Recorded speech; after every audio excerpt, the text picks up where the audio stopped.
নমস্কাৰ সকলোকে স্বাগতম জনাইছো নিমাত ষ্টাডি পইণ্ট চেনেলটোলৈ আমি আজি এই ভিডিঅ'টোৰ মাধ্যমেৰে বিএ ফাৰ্ষ্ট সেমিষ্টাৰ এডুকেশ্যনৰ ইউনিট 2ৰ সকলোবোৰ দৰকাৰী অতিসম প্ৰশ্ন উত্তৰসমূহ আলোচনা কৰিম যদি তুমি এতিয়ালৈকে এই চেনেলটো সাবস্ক্ৰাইব কৰা নাই তেন্তে প্লিজ চেনেলটো সাবস্ক্ৰাইব কৰি দিবা আৰু এইটো ভিডিঅ' তোমালোকৰ বন্ধুবৰ্গ অথবা তোমালোকৰ এডুকেশ্যনৰ হোৱাটছআপ গ্ৰুপত শ্বেয়াৰ কৰি দিবা মৰমৰ ছাত্ৰ-ছাত্ৰীসকল এইটো ভিডিঅ'ৰ ডেসক্ৰিপশ্যনত বিএ ফাৰ্ষ্ট সেমিষ্টাৰ এডুকেশ্যনৰ সকলোবোৰ ইউনিটৰ ভিডিঅ'ৰ প্লেলিষ্ট দিয়া আছে তোমালোকে চাই লবা সো বলা তেন্তে বেছি পলম নকৰি প্ৰশ্ন উত্তৰসমূহ আলোচনা কৰো অতিসম প্ৰশ্ন উত্তৰ কোৱেশ্চন নম্বৰ 1 শিক্ষাৰ লক্ষ্যসমূহ কি কি উত্তৰ শিক্ষাৰ লক্ষ্য হৈছে সুচিন্তা আৰু সুপৰিকল্পনাৰ দ্বাৰা ব্যক্তিক পূৰ্ব নিৰ্ধাৰিত কাৰ্যত উপনীত কৰাৰ এক প্ৰক্ৰিয়া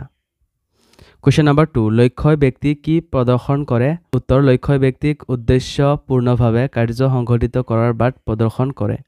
Question number 3 কোনে শিক্ষাক শুদ্ধ পথত পৰিচালিত কৰে উত্তৰ লক্ষ্যয়ে শিক্ষাক শুদ্ধ পথত পৰিচালিত কৰে Question number 4 কোনে শিক্ষা ব্যৱস্থা পৰিচালিত কৰে উত্তৰ কেন্দ্ৰীয় আৰু ৰাজ্য চৰকাৰবোৰে দেশ এখনৰ শিক্ষা ব্যৱস্থা পৰিচালিত কৰে Question number 5 প্ৰাচীন শিক্ষাৰ লক্ষ্য কি আছিল উত্তৰ প্ৰাচীন শিক্ষাৰ লক্ষ্য আছিল আধ্যাত্মিক বিকাশ সাধন কৰা Question number 6 একবিংশ শতিকাত জ্ঞানক কি বুলি কোৱা হয় উত্তৰ একবিংশ শতিকাক জ্ঞানক বিস্ফোৰণৰ সময় বুলি গণ্য কৰা হয়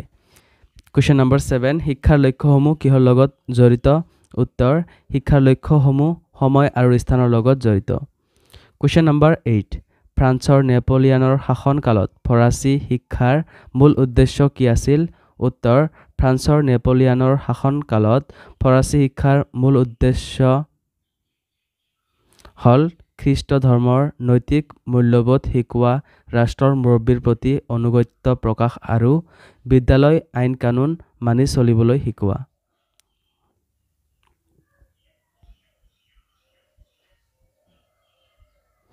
Question number 9 ব্ৰিটিছ দেশত শিক্ষাৰ প্ৰধান স্বাৰ্থ কি আছিল উত্তৰ এইখন দেশত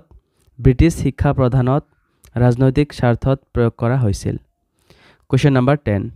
শিক্ষাৰ লক্ষ্যসমূহ কিহৰ লগত জড়িত উত্তৰ শিক্ষাৰ লক্ষ্যসমূহ স্থান শিক্ষাবিদ সময় আৰু সমাজৰ লগত জড়িত Question number 11 ব্যক্তিকেন্দ্ৰিক লক্ষ্যৰ প্ৰধান পৃষ্ঠপোষক কোন উত্তৰ ব্যক্তিকেন্দ্ৰিক লক্ষ্যৰ প্ৰধান পৃষ্ঠপোষক ছাৰ পাৰ্চিনান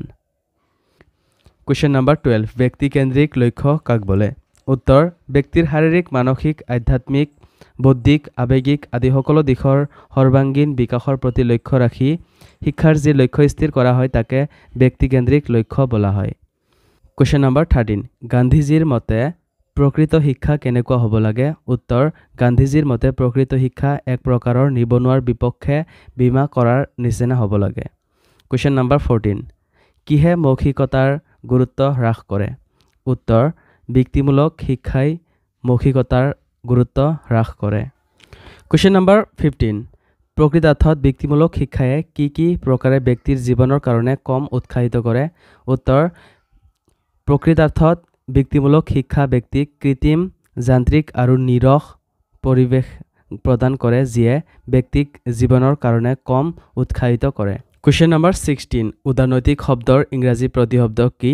উত্তৰ উদাৰনৈতিক শব্দৰ ইংৰাজী প্ৰতিশব্দ হল লিবাৰেল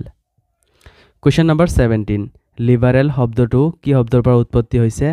উত্তৰ লিবাৰেল শব্দটো লিবাৰ শব্দৰ পৰা উৎপত্তি হৈছে Question number 18 লিবাৰ শব্দৰ অৰ্থ কি উত্তৰ লিবাৰ শব্দৰ অৰ্থ হৈছে ফ্ৰী অৰ্থাৎ মুক্ত Question number 19 কি শিক্ষাৰ ধাৰণাটো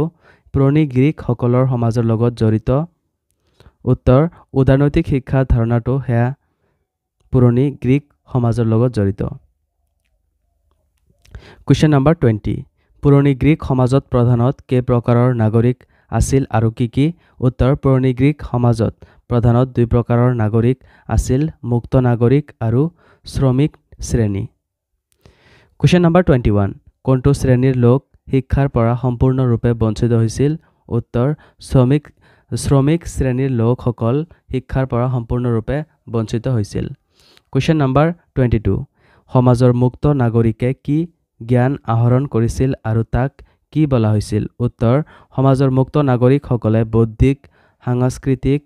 আৰু সৌন্দৰ্যবোধক জ্ঞান আহৰণ কৰিছিল আৰু তাক উদাৰনৈতিক শিক্ষা বুলি জনা গৈছিল কোৱেশ্চন নম্বৰ 23 উদাৰনৈতিক শিক্ষাই আমাৰ জীৱনত কি দিশসমূহৰ প্ৰয়োজন পূৰ্ণ কৰে উত্তৰ উদাৰনৈতিক শিক্ষাই আমাৰ জীৱনৰ সাংস্কৃতিক শৈক্ষিক আৰু সৌন্দৰ্যবোধ সম্পৰ্কীয় দিশসমূহৰ প্ৰয়োজন পূৰ্ণ কৰে কোৱেশ্চন নম্বৰ 24 ভাৰতীয় দাৰ্শনিকে কি লক্ষ্যক সমৰ্থন কৰে উত্তৰ উদাৰনৈতিক শিক্ষাৰ লক্ষ্যই ব্যক্তিক জ্ঞান পিপাসু কৰে এই কথা ভাৰতীয় দাৰ্শনিকসকলে সমৰ্থন কৰে কোৱেশ্চন নম্বৰ 25 উদাৰনৈতিক শিক্ষাৰ লক্ষ্যৰ সবলতা কেই প্ৰকাৰৰ আৰু কি উত্তৰ উদাৰনৈতিক শিক্ষাৰ লক্ষ্যৰ সবলতা তিনি প্ৰকাৰৰ আৰু সেই তিনিটা হল নম্বৰ 1 আধ্যাত্মিক বিকাশ নম্বৰ 2 ব্যক্তিক সমৰ্থবান কৰি তোলে নম্বৰ 3 সামাজিক দায়বদ্ধতা বৃদ্ধি মৰমৰ ছাত্ৰ-ছাত্ৰীসকল আজিলৈ এইখিনিয়ে আশা কৰোঁ এই ভিডিঅ'টো তোমালোকক সহায় কৰিছে যদি ভিডিঅ'টো ভাল লাগিছে তেন্তে এইটো ভিডিঅ' তোমালোকৰ বন্ধুবৰ্গ অথবা তোমালোকৰ এডুকেশ্যনৰ হোৱাটছআপ গ্ৰুপত শ্বেয়াৰ কৰি দিবা চেনেলটো যদি এতিয়ালৈকে সাবস্ক্ৰাইব কৰা নাই তেন্তে প্লিজ চেনেলটো সাবস্ক্ৰাইব কৰি দিবা আৰু এইটো ভিডিঅ' ডেসক্ৰিপচনত BA ফাৰ্ষ্ট সেমিষ্টাৰ এডুকেশ্যনৰ সকলোবোৰ চেপ্টাৰৰ ভিডিঅ'ৰ প্লেলিষ্ট দিয়া আছে তোমালোকে চাই ল'বা ধন্যবাদ